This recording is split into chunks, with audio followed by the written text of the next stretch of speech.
Welcome to Canvas. My name is Cody Connor, and I want to just take a few minutes to show you around your new Canvas account. The first thing you'll notice when you log in is this recent activity section here in the main area of the screen. This compiles a feed of your announcements, discussion, recent activity, all in one place. It's sort of like a news feed. On the right-hand side, you'll notice your to-do list. I don't have any items there, so that's not showing. But underneath that is coming up, and those shows assignments that are due in the very near future. So you can see I have an assignment today that's respond to a discussion post, and I have a section 1 reading quiz on Monday. Under recent feedback, this is a set place where I'll see assignments that have been graded and returned to me by my instructors. I don't have anything there now, but when assignments are returned to me, they'll dynamically populate that area. So the first thing I want to show you is how to get into a course. At the top here, you'll see this global navigation menu that consists of courses, assignments, grades, and calendar. If I hover over the courses item, I get this drop down of my courses. And it tells me which courses I'm enrolled in and what my role is in them. So if I click here on the Canvas pilot group, I can see that I'm enrolled as a student. If I click onto that, it'll drop me right into that Canvas course. And here I can see that I have course navigation that's separate from this global navigation. It's global, and that simply means that it's available no matter where you are inside Canvas. So at any time you want to go back to another course, you can do that. So inside of this Canvas pilot group course, you can see that I have an announcements item, a discussions item, and at any time I can see where I am with this breadcrumb navigation here. So it says I'm in discussions in LMS1, and then there's my home button. Now I want to turn my attention back to the global navigation menu here at the top. So at any time I can click on that and go back to this home screen. But I can also click on assignments, and this compiles my assignments from across all of my courses into one place. So you can see I have an assignment due today, an assignment due on Monday, and that's some undated assignments, and here are my past assignments.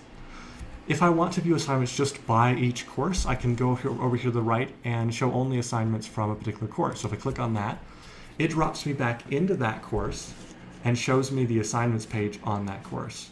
And you can see that I'm here in assignments in the course called Cody, and at any time I can go back to that course's homepage. I should also note that you can click on the Canvas logo and come back to this page at any time. The next item on the global navigation menu is the Grades tab. And this is another place where it compiles your grades from across all of the courses you're currently enrolled. And at any point you can click on that, and it'll drop you right into the gradebook into that course. You can see I'm here in LMS 01. I don't have any grades for this course, but this is the gradebook here. And go back to that home page. The last item on this global navigation menu is the calendar.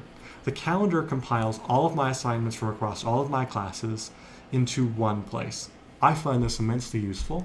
The other thing I think is immensely useful about this is that not only does it show you my assignments by course, you can see they're color-coded here, so this blue corresponds with these items here, where that's Cody's Technology Playground is the course title.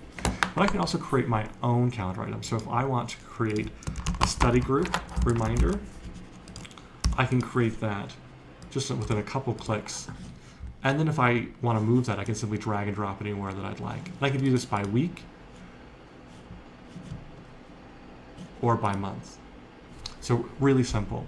Another really great feature of Canvas's calendar is the calendar feed. This gives you a URL which you can plug into Google Calendar, iCal, or Outlook, and it'll import all of those assignments, your own personal items, into your calendar. So I use iCal, so I'm going to go ahead and copy this, and I'm going to bring this into iCal here. So I can click on Calendar, subscribe, just paste that URL. And what it's going to do is import all those calendar items here into iCal. And what's great about this is that if my instructor updates a due date so that, say she changes exam 2 from the 13th to the 14th, that change will be pushed out to iCal, and so it'll update automatically. So I no longer have to keep track of those things manually. So that's the Canvas calendar. We think it's really useful, and we hope that you will too. The next thing I want to turn your attention to is this menu up here, and this is kind of the personal settings menu. You can click on your name here, and you'll see just your basic profile. Here you can update your settings. So if you say you want to be in a different time zone than, say, Mountain Time, you click Edit Settings, and you can update your time zone here to Central Time. You can also add additional email addresses. So if you want to be contacted at an email address other than your UW email address, you can add that as an email address here. You just type in another email address and click register email. It'll send you a confirmation code, which you'll then use to verify. You can also add your cell phone number, so if you'd like to be contacted via SMS when, say, an assignment is graded or when someone responds to your discussion post, you can enter your cell phone number here and select your carrier, and that will send you a confirmation message to your phone. The other thing you can do is you can link this with different services out on the web. So, for example, Google Docs. You can integrate that Google Docs account here with your Canvas account. Facebook, LinkedIn, Skype, and all that is just really simple. You just click the button here and then authenticate with that service. The last thing I want to show you is how to change or upload a profile picture.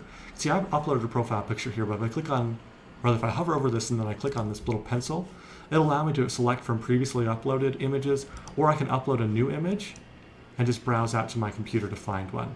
Now, I like my image, so I'm not going to upload one now, but if I just hit select there, it'll keep the image that I've previously uploaded. The last thing I want to show you on the settings for your personal profile is the notification screen. This allows you to select when you're notified, how often, and by what mechanism you'd like to be notified. You notice I mentioned earlier that you could input your cell phone number and be notified by text. This is the place where you can customize when you're notified and why you're notified. So you can see, for example, across the top I have a number of different notification options: my UW email, a couple personal email addresses, my cell phone number, and on Facebook. And over here on the left-hand side, I have different triggers that will trigger notifications. So for example, if I scroll over due date, it tells me assignment due date change. And right now, I'm set to be notified as soon as possible by my UW email address when that happens, and my cell phone number. I can easily update that, so if I don't want to be notified as soon as possible by my cell phone, I can go and select a daily summary, a weekly summary, or tell it not to send anything to my cell phone number. And I have that option for every different option or box here in the matrix. We think this is really useful because it allows you as a student to have control over when you're notified and by what method that you're notified. The last thing I want to show you is the help menu here on the top right-hand side of your personal menu. If I haven't been as clear as I'd hoped I was, or if you have questions about using Canvas down the road, you can click on this help menu and you can send a question to your instructor, or you can search the Canvas guides. And the Canvas guides have a number of really great guides to doing things with inside Canvas. So if I click on that button, I go to the Help Center here and I can see there's a Canvas Quick Start Guide. The Quick Start Guide has all kinds of different how-to tutorials. So for example, how do I submit an assignment online? If I click that, I get a step-by-step tutorial for submitting assignments, how to attach files, submit text entries or website URLs. So again, if you have questions about using Canvas down the road, remember that this help button is here for you. Thanks for watching. Bye.